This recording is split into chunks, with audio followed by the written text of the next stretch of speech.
নমস্কার বন্ধুরা, আপনাদের সকলকে স্বাগত জানাই আমার আমার ইউটিউব চ্যানেল আধ্যাত্মিকতার আলোয়। বন্ধুরা, এই ভিডিওটিতে আমি আপনাদের 2026 সালের এপ্রিল মাসে মেষ রাশি এবং লগ্নের জাতক জাতিকাদের কেমন যেতে চলেছে সেই সম্বন্ধে বেশ কিছু কথা জানাতে চলেছি। যদি আমার এই ভিডিওটি আপনাদের ভালো লেগে থাকে তাহলে অবশ্যই আমার ভিডিওটিকে লাইক এবং শেয়ার করতে ভুলবেন না এবং আমার চ্যানেলটিকে সাবস্ক্রাইব করে আমার পাশে থাকবেন। তো শুরু করা যাক মেষ রাশির জাতক জাতিকাদের 2026 সালের এপ্রিল মাসটি কেমন যেতে চলেছে। মাসের শুরুতে প্রথম দুটো দিন বেশ কিছু শারীরিক সমস্যার মধ্যে দিয়ে আপনারা যেতে চলেছেন। আপনাদের এই সময় যে কোনো অ্যাক্সিডেন্ট, দুর্ঘটনা, হঠাৎ করে রেগে যাওয়া, নার্ভের কোনো সমস্যায় আপনারা জর্জরিত হতে পারেন। মাসের 10 তারিখ পর্যন্ত আপনাদের বেশ কিছুটা ভ্রমণ যোগ কিন্তু রয়েছে, তবে সেগুলি কিন্তু ছোটখাটো ভ্রমণ হবে। তবে 10 তারিখের পর আপনার কোনো দূরবর্তী স্থানে ভ্রমণ হবার সম্ভাবনা রয়েছে এবং মাসের 10 তারিখের পর আপনার শরীরের জায়গাটিও কিন্তু একটু বেশি অবনতি হওয়ার সম্ভাবনা রয়েছে। মাসের 10 তারিখের অবধি যে সমস্ত ব্যক্তিরা বা বিদ্যার্থীরা পড়াশোনা করছেন তাদের জন্য যথেষ্ট ভালো ফল দিতে চলেছে। যে সমস্ত ব্যক্তিরা বা বিদ্যার্থীরা ইলেকট্রনিক্স বা কম্পিউটার নিয়ে পড়াশোনা করছেন তাদের জন্য কিন্তু আজ এই সময়টি যথেষ্ট ভালো ফল দিতে চলেছে। মাসের 14 তারিখ থেকে 27 তারিখের মধ্যে আপনাদের পড়াশোনার জায়গাটা কিন্তু একটু বাধা বিপত্তির মধ্যে দিয়ে যেতে পারে। যে সমস্ত ব্যক্তিরা রিসার্চ করছেন তাদের জন্য আবার এই সময়টি বেশ কিছুটা ভালো ফল আপনাদের দিয়ে যাবে। এই 14 থেকে 27 তারিখের মধ্যে সময়টি আপনাদের সন্তান নিয়ে বেশ কিছুটা সমস্যার মধ্যে আপনারা পড়তে পারেন এবং আপনাদের প্রেম সংক্রান্ত সমস্যার আপনাদের এই সময় কিন্তু আসতে পারে।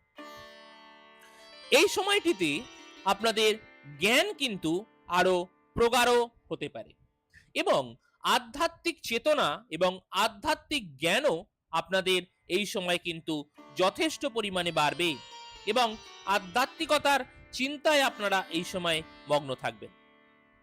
যে সমস্ত ব্যক্তিরা ব্যবসা করছেন তাদের জন্য এই পুরো মাসটি কিন্তু যথেষ্ট ভালো যেতে চলেছে।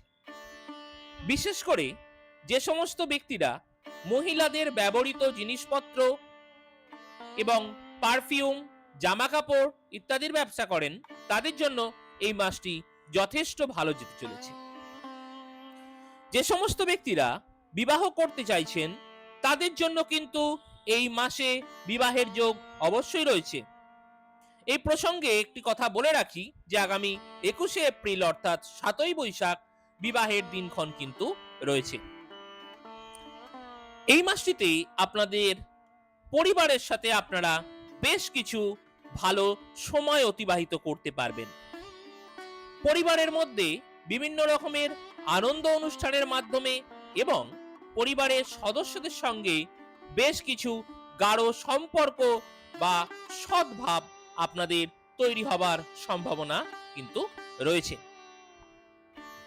আপনাদের এই মাসে কিন্তু সঞ্চয়ের চেষ্টা যারা করছেন তাদের জন্য অবশ্যই সঞ্চয়ের জায়গাটি ভালো হবে। যে সমস্ত ব্যক্তিরা কর্মের জন্য চেষ্টা করছেন এবং তাদের জন্য কিন্তু এ মাসের 13 তারিখ পর্যন্ত কর্মের যোগ যথেষ্ট ভালো রয়েছে এবং যে সমস্ত ব্যক্তিরা এখন বিদেশে কর্মের চেষ্টা করছেন তাদের জন্য কিন্তু 13 তারিখের পরের অংশটুকু যথেষ্ট ভালো যেতে চলেছে। কর্মক্ষেত্রে আপনাদের মান সম্মান বৃদ্ধির যোগ কিন্তু এই মাসে যথেষ্ট রয়েছে। যে সমস্ত ব্যক্তিরা রাজনৈতিক ফিল্ডে আছেন তাদের জন্য এই মাসটি যথেষ্ট ভালো ফল দিতে পারে। তবে এবার বেশ কিছু সতর্কবাণী আপনাদের দিয়ে দেয়া যাক এই মাসটির সম্বন্ধে। এই মাসের প্রথম দুটো দিন আপনারা কিন্তু অবশ্যই সাবধানে থাকবেন। বেশ কিছু দুর্ঘটনার যোগ কিন্তু আপনাদের এই দুটো দিনে রয়েছে।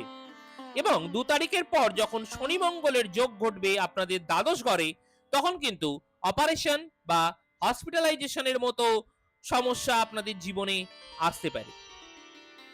আপনাদের সন্তানকে নিয়ে কিন্তু এই মাসটিতে যথেষ্ট চিন্তার মধ্যে দিয়ে আপনারা যাবেন।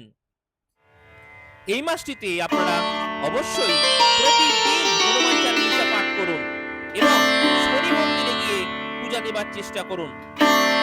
এবং শনি মন্দিরে আপনারা যখন পুজো দেবেন তখন কিছুটা সরষের তেল কিন্তু শনিদেবকে অর্পণ করতে পারেন। যে কোনো বিপদে পড়লে আপনারা অবশ্যই শিবের নাম জপ করুন এবং শারীরিক কোনো সমস্যা অনুভব করলে তৎক্ষণাৎ মহামৃত্যুঞ্জয় মন্ত্র পাঠ করতে পারেন। এবং বাড়ি থেকে বেরোনোর আগে অবশ্যই আপনারা হনুমানজির দ্বাদশ নাম পাঠ করে বেরোবেন। এই সমস্ত সংক্রান্ত ভিডিওগুলো কিন্তু আমার এই চ্যানেলে বিভিন্ন রকমের ভিডিওতে দেওয়া আছে, আপনারা পারলে সেই ভিডিওগুলোকে দেখে আসতে পারেন। আজ এই পর্যন্তই। খুব শীঘ্রই আমি পরের মাসের এবং পরের রাশি লগ্নের ভিডিও নিয়ে আপনাদের সামনে হাজির হব। আমার চ্যানেলটি